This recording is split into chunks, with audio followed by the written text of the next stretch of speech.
I've been participating in wildlife photography contests since 2010. I enjoy the process of curating images for a contest, and I've had some success. An image that Sumit and I made won the Smithsonian in 2018 in the nature category.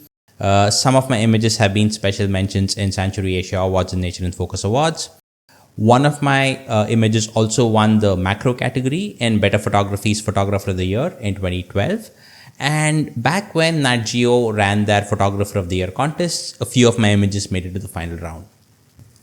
But my favorite contest, Natural History Museum's Wildlife Photographer of the Year, henceforth referred to as NHM, sends me a thank you for participation email every year for the last decade or so. Someday, maybe. So I don't consider myself an expert at winning contests by any stretch of imagination, but I do enjoy the process of curating a set of images for a contest. In this video, I'll share my learnings from participating in wildlife contests, which might be useful for anyone looking to enter a contest. I'll also share some watchouts, because hard as it is to deal with rejection of putting our best work out there and it not amounting to much, it is a more likely outcome than winning a contest.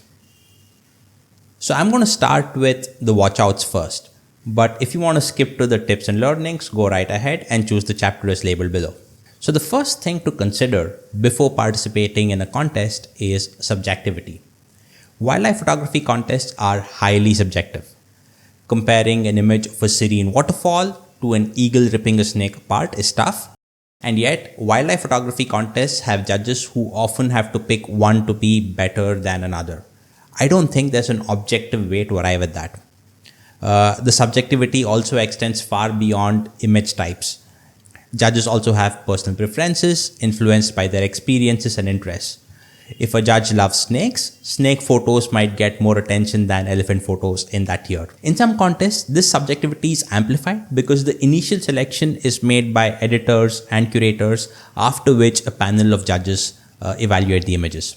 So it's important to be okay with subjectivity and know that a different panel of judges on a different day may have picked up an entirely different set of images. The second watch out is about not letting it get to your head. Winning an award that has a title like the Photographer of the Year can inflate egos, as I experienced.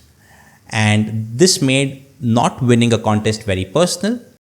I believe that photography contests should be more about the photograph and not so much about the photographer.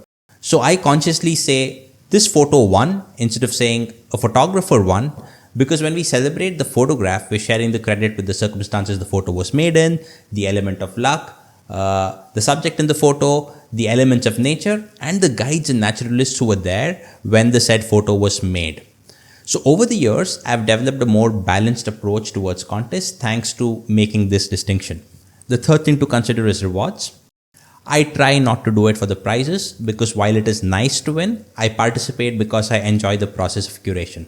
In fact, I don't know what the prizes in some of the contests I'm participating are. I am consciously not looking at this from an ROI or an expected value lens because given the nature, the subjectivity and the competition, this is a bit of a lottery.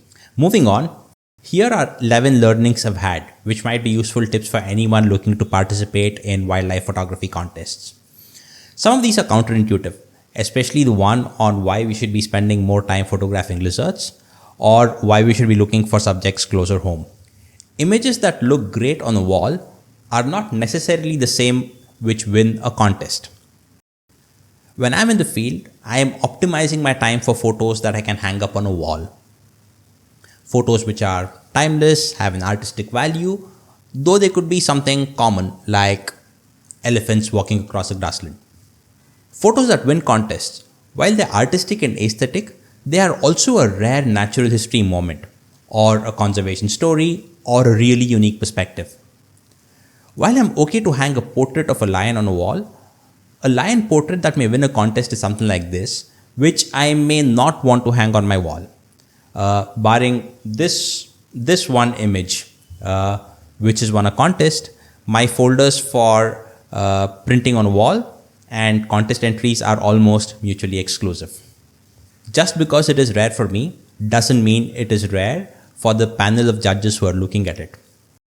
Let's take snow leopards, for instance. In 2010, seeing a snow leopard was a big deal. I know a number of friends who went to Hemis and barely got a glimpse. Lately, snow leopards are seen more often because the tourism ecosystem has improved significantly.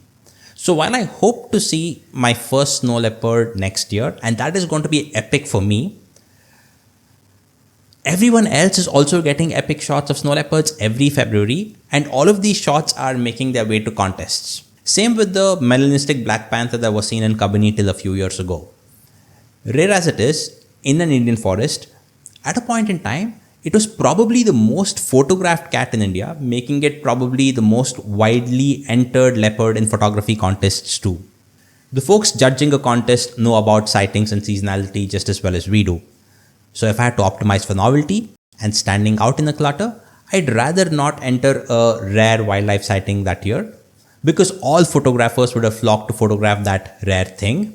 And on the judging table of a photography contest, a rare sighting is probably the most commonly entered theme that year.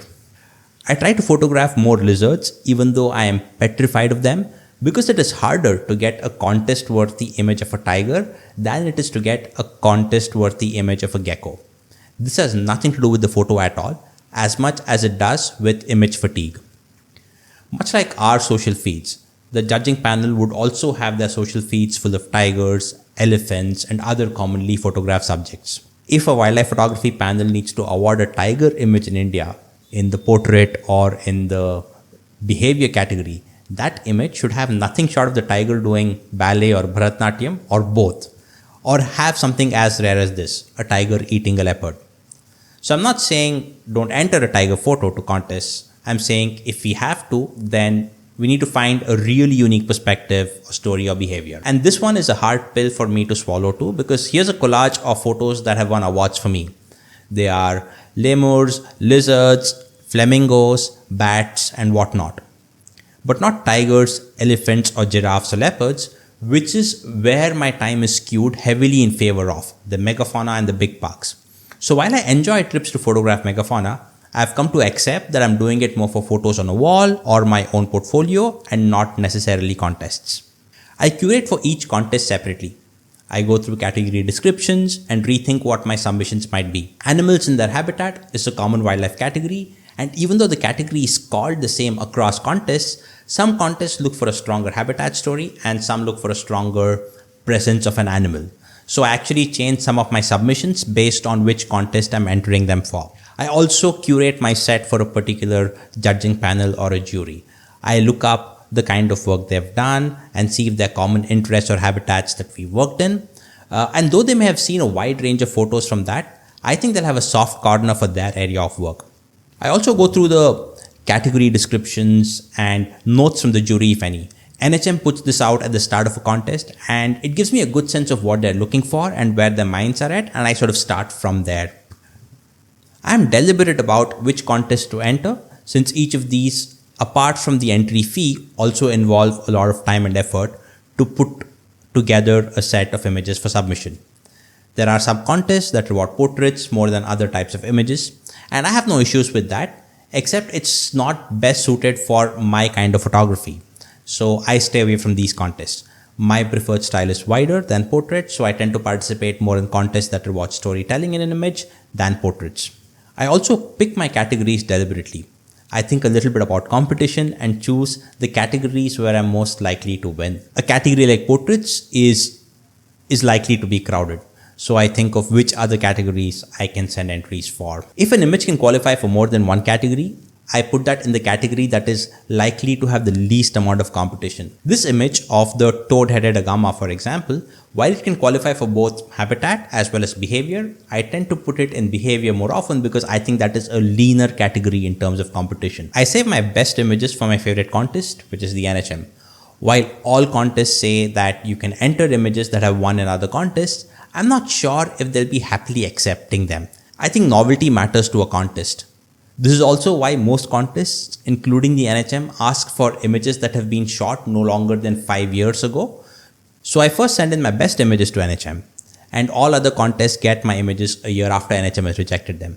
I should probably say if NHM rejects them, but well, it's been 10 years or so, so after is also acceptable in this context. I persist with images I believe in.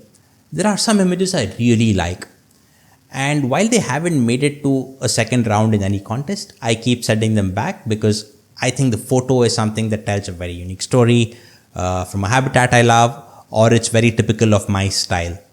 Like this image of a gecko sitting on a snake. No contest has ever asked me for its raw files, but in all the years that I've been photographing wildlife, I've never seen something like this. So I persist with it. Again, not something I'd hang up on a wall, but definitely sent to a contest. So if there is a composition or a behavior or a moment that you believe is absolutely rare and deserves to be sent to a contest, continue to persist with it even if it gets rejected a few times. On editing, I try not to overcook the image and stay within the guidelines that the organizers have mentioned. The one important tip I got from a judge when he saw my image on my laptop was that it looked bland. He meant to say that the colors weren't popping out as much. I then realized that I process my images on a MacBook where the reproduction of colors is brilliant, but when someone sees an image that I've processed on the MacBook on another screen, it may not look the same. So now I do a couple of things after I process the image. I save it in the sRGB format and open it in a browser that only displays in sRGB. I also check it on a couple of other devices to make sure that I'm covered against some colors or contrasts being off. And lastly, and this is something I'm trying to get better at as well, I try to look for images closer home than farther away. A friend's image was highly commended in NHM last year, and he is probably the most widely traveled wildlife photographer that I know. So I wondered which exotic jungle he got this winning image from, and he told me that it was from his backyard in his hometown. And that makes so much sense to me because it takes time to create an image, and the farther we need to travel, the lesser time we have, and the closer it is, the more time we can spend with the subject. Like when I was in Gurgaon, Tal Chapar was like a virtual backyard where I spent a lot of time trying to make this image of the spiny-tailed lizards in their habitat. As of now, I don't have a backyard, let alone any wildlife in it, but I'm trying to imbibe the spirit of trying to find subjects closer home than traveling too far away to look for subjects. Thanks for watching. Let me know if there's anything else that you do which I should be doing too on my contest entries, and wish you the very best for your contests.